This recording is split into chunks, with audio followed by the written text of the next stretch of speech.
Hello అండి, అందరికీ welcome back to my channel. తలకాయ కూర ఎలా సింపుల్గా రెడీ చేసుకుందామో చూద్దాం. ఎక్కువ ప్రాసెస్ ఏమనుకుంటుంది, సింపుల్గా చూపిస్తాను. ఆయిల్ వేసుకొని హోల్ గరం మసాలా వేసుకొని పచ్చిమిర్చి ఒక 5 ఆనియన్ కట్ చేసి వేసుకున్నాను నేను.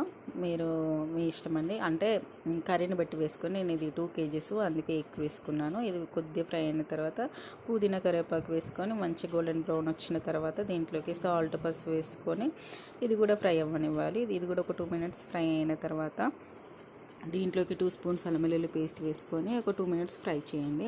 ఒక 2 పెద్ద టమాటాలు చిన్న చిన్న ముక్కలు కట్ చేసుకొని ఇది కూడా దీంట్లోకి వేసుకొని ఒక 2-3 రెమ్మలు చింతపండు నానబెట్టి పక్కన పెట్టుకోండి.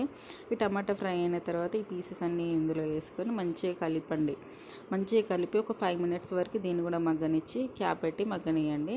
5 minutes తర్వాత దీంట్లోకి కారం ఒక 3 స్పూన్స్ మీకు తగ్గట్టుగా కారం వేసుకోండి. ధనియాల పొడి, కస్తూరి మెంతి ఇదన్నీ వేసుకొని మంచిగా కలిపి 1 లీటర్ వాటర్ వేసుకొని క్యాప్ పెట్టేసి ఒక 10 minutes వరకు మనకి 10 విజిల్స్ అనేది వచ్చేస్తాయి. ఒక 10 విజిల్స్ వచ్చిన తర్వాత క్యాప్ అనేది తీసేసుకొని విజిల్ తీసేసి ఒకసారి కలిపి చూడండి. మీకు అప్పటికి ఉడికిందా లేదని అర్థమవుతుంది. మ్యాక్సిమం ఉడకదు.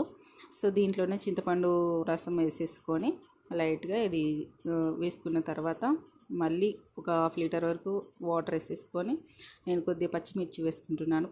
అది మీ ఇష్టం. మళ్ళీ క్యాప్ పెట్టేసి మళ్ళీ ఒక 10 విజిల్స్ ఉంచేసుకొని తీసిన తర్వాత ఒక స్పూన్ గరం మసాలా వేసేసుకొని కొత్తిమీర వేసేసుకొని ఆఫ్ చేసేసుకోవడమేనండి. ఇదైతే చాలా బాగా ఉడికిపోతుంది. ఎందుకంటే టూ టైమ్స్ వాటర్ వేసి ఉడికిపెట్టాం కాబట్టి చాలా బాగా ఉడుకుతుంది. లేకపోతే ఉడకదండి. సూప్ కూడా చాలా చిక్కగా ఉంది చూడండి.